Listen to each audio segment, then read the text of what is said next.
Show that all members are present. The voting sequence for this meeting is as follows: Bailey, Calvert, Idle, Isaac, Sanchez, Tuttle, and Davis. Audience to visitors, would anybody in the audience like to address the board this evening? If not, we'll move along to the consent agenda. In your package, you have minutes from the February 2nd meeting, a list of bills, and the January treasury report. Does anyone have any questions on the consent agenda this evening? If not, I entertain a motion to approve. So. Second. Bailey? Yes. Calvert? Yes. Idle? Yes. Isaac? Yes. Sanchez? Yes. Tuttle? Yes. Davis is yes. Secretary's report? Okay. Superintendent's agenda? The first thing on the agenda tonight is a request from the city and from Mayor Craig Smith to extend the downtown Paris Tax Increment Financing District, known as the TIF. They have asked all taxing bodies to extend it for another 12 years. They have several redevelopment projects in the works, and they've been informed by the state that they should go ahead and ask early to try to get this extended to try it for the economic growth. This would be an extension of 12 years, as I said, onto the TIF. And at this time, I would recommend that the Board of Education extend this for the 12 years as per the request from the City of Paris. I'm asking for a vote. This was due to expire in 2022, Mm-hmm. now it's gonna be 2034. Yes. I did call Craig today just to verify because it's an extension of, and the TIF started in '99, so I wanted to make sure, are we extending it 7 years, 5 years total after it runs, or are we extending it full 12? And he did say 2034. He did mention our high school buildings in that TIF as well, which they are looking at some economic growth there. So it's my understanding that nothing changes with the tax situation on these properties, except there are no new There's additional no taxes new assessed. revenue. If there's new revenue, let's say they bring in a hotel Yeah, or something on that property and it does generate new tax money, we will not see the new tax dollars. We wouldn't lose. Now in the high school, that's a moot point because we didn't have tax dollars, but on any property in the TIF, we were, whatever tax we were getting at the time the TIF was formed, we still remain, we get that. We just don't get any new. Now the hope is the city can go in and offer incentives to people to come in blighted areas and give them, offer them different things so the community will grow. So it's a catch-22. We may lose some, but would we have had those businesses? we're not agreeing to abate the taxes till No. 2034, all we're No, doing we're is agreeing any to new. keep this agreement to consider the tax abatements until 2034. It's not really an abatement though, but it is just, you're not gonna recoup any new tax dollars generated by the city being able to bring in new industry, new housing, give people, I think down on Union Street, there's some of that area where they could do something with housing. They offer them incentives. We do get some money back even each year, and I can get you that, like we're guaranteed to get some additional monies back from the TIF, and they always send us a record of what we get. But it's one of those things, it's kind of like an abatement, but it isn't, and we're not deferring all tax dollars. We're just saying if we're receiving $500 now on a piece of property, we'll keep receiving the 5, but if it goes up to 1,000, we won't see the extra 5. But they also would have been able to offer incentives to provide for economic growth in Paris. Well, if, taxes are gonna go up, assessed value is gonna go up, well, maybe. Maybe. And Not, we're others hearing may it. not, but I'm saying if the value of the land goes up without the addition, do we get that increased tax? No, if it's already in the TIF district, that would go to the city. There is a calculation where they give us some monies, but the point being, it is all about economic growth and then being able to offer incentives and monies for whatever, for new places to come in, and they keep that money set aside just for that. So it's kind of like you're in the economic development, they're saying these areas need to be upgraded, updated to encourage people to come to Paris. And then we're hoping that then those people will live in Paris, buy a house in Paris, we'll have students in our school, we'll make more state aid because, and we'll get property taxes, so it should be good. Its intention is to be good for all of us, for the city to maintain growth and try to bring people to Paris, and for hopefully then bring new families to Paris.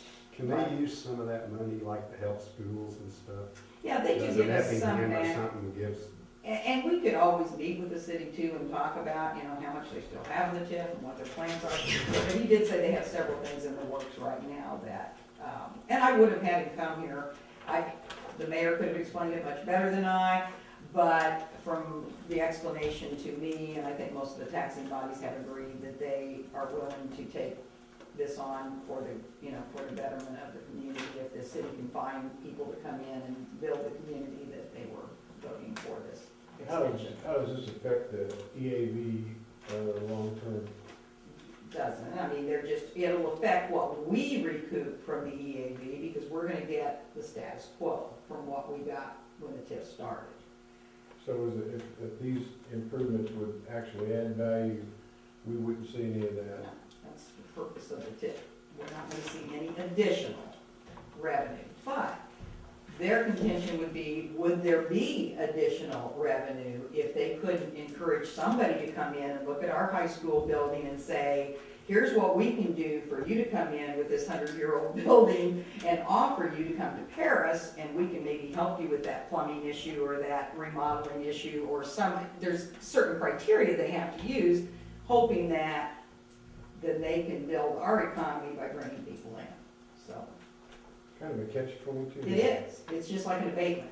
They're all catch-22s because. Everybody wants a new school to attract more companies, but then the companies want to come in and don't want to help pay for it. Right. But the bottom line behind that is that if, let's say NAL, and I'm just going to use it as an example, say they're going to hire 200 more people. Well, our point is hopefully some of those 200 people move to Paris, spend their money in our grocery stores, go to our local businesses, build a home or buy a home, and children come to our school. So, yeah, it is. It's catch-22. And really with the abatements, I've been through that, if you don't offer them, you're not even considered. No, and you really are. I understand that. Yeah, Because they have so many other options that they're gonna Yeah. look at that first, and, I think, you know, we've seen, it's been really a great thing with NAL and some of our companies that come in, and some places leave when abatements run out too. Well, I'm sure some of the companies that come in will offer help in ways other than taxes Right. to, I know NAL's pretty good at that, I think, in terms of what they do. Right, and some of the industry comes and they're looking at some other things, I think they're looking to give back in some other ways in AL now to the community, so, at this time, I guess I would ask that the board adopt the resolution from the city and. So moved. Second. Any other discussion? If not, Bailey? Yes. Calvert? Yes. Idle? Yes. Isaac? Yes. Sanchez? Yes. Tuttle? Yes. Davis is yes. Okay, the next item is Vision 2020. Many of you heard about at our school board convention, and it is a plan that has been put together by Illinois Association of School Boards, School Superintendents, business officials, the Principals Association. It's a visioning process. These groups have come together, and there's 7 or 8 groups that have come together and tried to form a plan of action to take to the legislation to address school equality and funding, school equality and academic, there's several areas they're looking at. And basically this won't go anywhere unless they can get legislators and all to listen to them and say, hey, we have background in education, we've looked at this is where we need to go. They're just asking school boards to adopt their resolution in support of continuing with the Vision 2020. I have a copy of the whole plan here. I think all the school boards around us have already done this. Like I said, it's not basically legislation that is passed. It is just a vision for schools that adopts four main areas, and they are looking at saying, if we're gonna move forward, we want input as educators and school board officials and principals and superintendents, instead of someone that's outside of education always leading the way for our academic changes. So I would ask at this time that the board adopt the resolution for, in support of Vision 2020. So moved. Second. Any discussion? If not, Bailey? Yes. Calvert? Yes. Idle? Yes. Isaac? Yes. Sanchez? Yes. Tuttle? Yes. Davis is yes. Okay, we have a bank transfer resolution, and you have a copy of the resolution in amount of $6,429.50 to be transferred from District 95 Construction to the Paris Cooperative High School General Checking Account. I'd ask that the board approve this transfer. So moved. Go ahead. Kim said it. There you go. Do we have a second? Yeah, second. Okay. Any discussion? If not, Bailey? Calvert? Yes. Idle? Yes.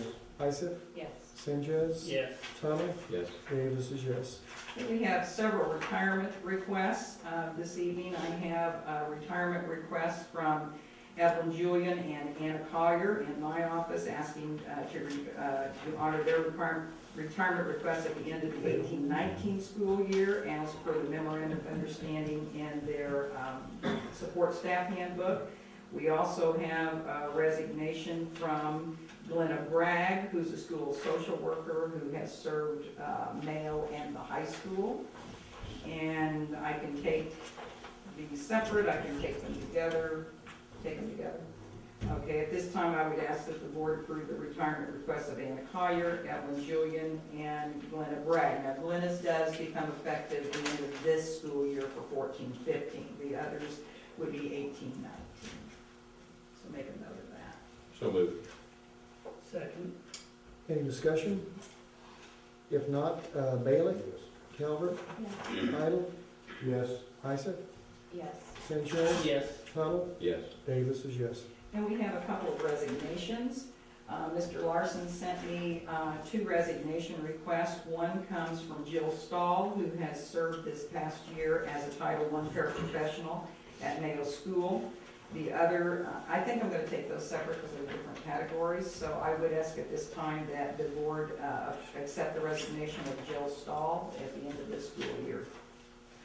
So Second. Any discussion? If not, Bailey? Calvert? Yes. Idle? Yes. Isaac? Yes. Sanchez? Yes. Tuttle? Yes. Davis is yes. Jeremy also received a letter of resignation from Sarah Geltz, who is a first-year math teacher at Mayo Middle School. I would ask that the board accept her resignation at the end of this school year. So moved. Second. Any discussion? If not, Bailey? Yes. Calvert? Yes. Idle? Yes. Isaac? Yes. Sanchez? Yes. Tuttle? Yes. Davis is yes. Okay. For employment, I have a recommendation from Mr. Larson to employ, and from Mr. Roberts, to employ Andy Goodwin as a volunteer track coach for this season at Mayo Middle School. I ask the board to approve that recommendation. Any discussion? If not, Bailey? Yes. Calvert? Yes. Idle? Yes. Isaac? Yes. Okay. Sanchez? Yes. Tuttle? Wait on it. Yes. Davis is yes. Okay, also in your list, Mr. Larson has a list of coaching assignments for 15-16. I do want to point out that that is not an all-inclusive list. He doesn't have some of these things like track in there and some other things that they're still considering, but he put together what he knows at this point, and he is asking that the board approve his list so far. Second. Any discussion? If not, Bailey? Which ones are not on there? You don't have your, Volleyball's not on there. Track's not Track's on not there. on there. I don't have my WAM sponsor, student council But they're still on sponsors. the I have list. several that aren't on there still.